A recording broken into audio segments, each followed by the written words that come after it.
सोनम वांगचुक एक चांगला देशभक्त सोनम वांगचुक या माणसाने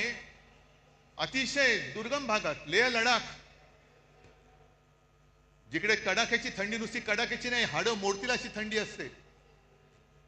त्या थंडीमध्ये आपले जवान नीटनेटके राहावे त्यांना काहीतरी उबदार एक आडोसा मिळावा म्हणून सोलार टेक्नॉलॉजीवरती त्यांना छावण्या बांधून दिल्या ती टेक्नॉलॉजी त्यांनी दिली पाण्याचं दुर्भिक्ष होतं ते दुर्भिक्ष होऊ नये पाणी मिळालं पाहिजे म्हणून त्यांनी आईस स्तूपाची योजना आणली काल परवापर्यंत जे मोदींची स्तुती करत होते पण त्यांनी आंदोलन सुरू केलं का न्याय हक्कासाठी लेह लडाखला न्याय हक्क मिळालाच पाहिजे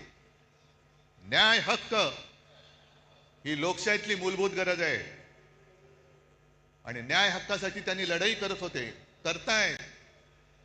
उपोषण चालू ठेवलं होतं पण सरकार ढुंकून बघायला तयार नाही मग पेटले सगळे काय त्याला आता जेनजी